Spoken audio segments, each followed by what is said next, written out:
Mengenal gangguan pasmofobia. Pasmofobia merupakan ketakutan secara berlebihan dengan hal yang berhubungan dengan hantu. Misalnya takut dengan hal-hal mistis, takut saat melihat video dan foto seram, atau takut untuk masuk ke dalam permainan rumah hantu. Tidak hanya itu, ketakutan juga bisa terjadi ketika penderitanya hanya mendengar kata hantu. Apakah ini berlebihan? Tidak. Bagi orang yang mengidap pasmofobia, segala hal yang berhubungan hantu atau hal gaib lainnya bisa memicu gangguan kecemasan. Pasmofobia ini kerap disamakan dengan thanatofobia, padahal keduanya adalah hal yang berbeda, namun saling berkaitan. Thanatofobia merupakan fobia akan kematian. Jika Anda takut meninggal dunia, mungkin Anda juga takut terhadap tanda atau simbol yang berhubungan dengan kematian, seperti kuburan, batu nisan, dan rumah duka. Lalu, ketakutan akan hantu pun bisa dilihat dengan cara yang sama, karena umumnya hantu saling berhubungan dengan hal-hal berbau kematian atau gaib. Pasmofobia ini sulit untuk dikendalikan. Tak hanya mental seseorang yang bisa terganggu, kesehatan fisik dan aktivitas sehari-hari pun ikut terkena dampaknya. Fobia yang satu ini tidak mengenal usia, jadi siapapun bisa mengalaminya. Anak-anak yang sudah takut dengan hantu sejak kecil, kemungkinan dapat mengalami pasmofobia saat dewasa nanti. Mari kita bahas lebih dalam fobia ini dan apa hubungannya hantu dengan sains.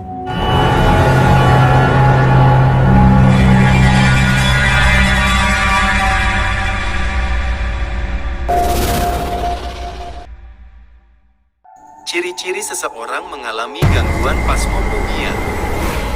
Selalu merasa diawasi oleh hantu atau makhluk gaib. Merasa cemas saat mendengar hal-hal gaib atau hantu. Saat kamu cemas, muncul gejala seperti keringat dingin, badan gemetar, dan jantung berdegup kencang. Badan terasa kaku, tidak dapat konsentrasi, serta tidak bisa berpikir jernih saat mendengar cerita hantu. Atau ketika berada di tempat yang sepi dan gelap, pikiranmu akan selalu terbayang-bayang memikirkan adegan seram di film atau cerita orang lain, seolah-olah hal itu akan terjadi padamu juga. Sampai saat ini, penyebab pasmofobia tidak diketahui secara pasti. Namun, ada beberapa faktor yang mendasari sehingga menjadikan seseorang bisa mengalami pasmofobia. Beberapa faktor yang menyebabkan seseorang mengalami fobia hantu. Pengalaman traumatis. Seorang anak yang dulunya pernah mengalami kejadian mistis seperti diganggu atau melihat langsung penampakan hantu bisa mengalami pasmofobia. Sering ditakut-takuti dengan hal mistis juga bisa menjadi alasan seseorang mengidap pasmofobia. Biasanya, kondisi ini sering dialami oleh anak-anak yang diancam atau ditakut-takuti oleh orang tua atau orang sekitar. Saking takutnya, ketakutan ini jadi terbawa hingga dewasa. Melihat orang lain takut dengan hantu. Karena melihat orang tua atau orang sekitar takut dengan hantu, anak jadi punya ketakutan yang sama. Anak akan berpikir, orang tuanya saja bisa takut. Apalagi mereka yang mungkin tidak power untuk melawan hal-hal mistis tersebut. Terlalu percaya dengan hal gaib juga bisa menjadi faktor yang mendasari seseorang mengalami pasmofobia.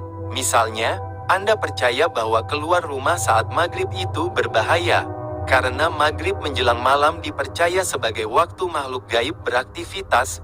Contoh lainnya, beberapa orang percaya bila terbangun di waktu dini hari menandakan ada makhluk gaib yang memerhatikan dirinya dari sudut ruangan. Dampak buruk pasmofobia. Sulit tidur bisa dialami jika Anda menderita pasmofobia. Gangguan tidur ini menyebabkan Anda jadi tidak berenergi dan sulit berpikir jernih di siang hari. Cemas berlebihan, tidak hanya saat sendiri, tapi ketika bersama orang banyak pun mereka bisa mengalami gangguan kecemasan. Depresi, jika kedua dampak seperti yang tadi saya bicarakan terjadi terlalu sering, Anda bisa berisiko mengalami depresi. Depresi yang tidak ditangani bisa menyebabkan seseorang berpikir untuk bunuh diri. Dampak pasmofobia yang merugikan. Tidak bisa sendirian, pengidap pasmofobia bisa ketakutan bila ditinggal di rumah atau di kantor sendirian, terutama di malam hari. Menghindari ruangan gelap. Pengidap sebisa mungkin akan menghindari kamar gelap, jendela gelap, ruang gelap di bawah tempat tidur, dan lain-lain. Terbayang-bayang gambar menakutkan, bila tidak sengaja melihat sesuatu yang ada hantu, seperti trailer film, gambar, dan lain-lain, pengidap bisa membayangkan gambar tersebut berulang kali. Hal itu akan meningkatkan kecemasan dan gejala kurang tidur, karena malam hari sering meningkatkan rasa takut pada hantu. Pengidap phasmophobia seringkali kurang tidur yang bisa menurunkan produktivitas di siang hari. Melihat hantu dan hubungannya dengan sains. Sebenarnya, belum ada ilmuwan yang benar-benar dapat membuktikan keberadaan hantu. Namun ada beberapa peristiwa bertemu hantu yang dapat dijelaskan oleh sains. Jadi gini, menurut hasil penelitian dari ahli saraf Kanada, Michael Persinger, mengenai keterkaitan efek medan elektromagnetik dengan persepsi manusia terhadap hantu, menghasilkan hipotesis bahwa medan magnet yang berdenyut di bawah kesadaran manusia dapat membuat orang seolah-olah merasakan kehadiran seseorang di dekatnya. Jika seseorang terpapar medan elektromagnetik lemah selama 15-30 menit, maka akan berimbas pada pola aktivitas di otak yang menyebabkan otak mempersepsikan kehadiran seseorang yang tak kasat mata. Penelitian dari Swiss juga membuktikan arus listrik dapat membuat manusia bisa berhalusinasi. Peneliti mencoba merangsang otak pasien penderita epilepsi dengan arus listrik pada kekuatan tertentu. Hasilnya, pasien tersebut merasakan sering melihat penampakan yang duduk di sampingnya dan dirasa bayangan tersebut dapat mengendalikan pasien tersebut. Gelombang elektromagnetik ini juga sering digunakan para pemburu hantu, Ghostbuster, untuk mengetahui keberadaan hantu. Sayangnya, belum ada penemuan lebih lanjut mengenai efektivitas gelombang elektromagnetik menangkap sinyal keberadaan hantu. Selanjutnya, getaran frekuensi infrasonik yang lemah juga dapat menyebabkan seseorang berilusi melihat hantu. Getaran frekuensi infrasonik di antara 19 Hz sampai 000,1 Hz dapat menyebabkan ketidaknyamanan pada manusia. Getaran suara di bawah 20 Hz biasanya berasal dari suara alam atau benda-benda yang tidak dapat manusia dengar dengan jelas.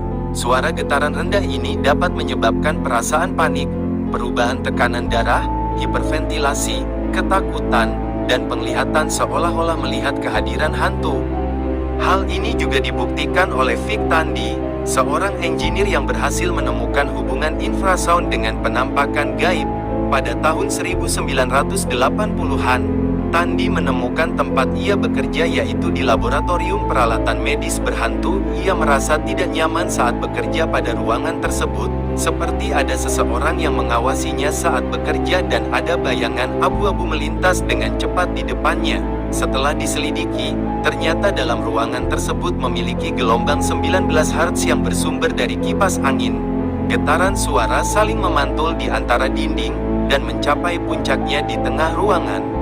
Getaran suara di bawah 20 Hz akan dapat dengan mudah menembus badan manusia termasuk sampai ke otak. Hal ini menyebabkan sistem kesadaran dan keseimbangan dalam otak terganggu yang nantinya berpengaruh terhadap alat indera manusia. Ketika sistem keseimbangan dan kesadaran terganggu, otak akan mengirimkan sel-sel tertentu ke alat indera, seperti orang bisa melihat sesuatu yang tidak ada menjadi ada, mendengar suara-suara aneh, sampai mencium bau-bau aneh yang sebenarnya tidak ada. Nah, bisa jadi ketika seseorang merasa melihat hantu, kondisi tubuhnya sedang tidak prima karena faktor-faktor ini. Cara menghilangkan takut pada hantu.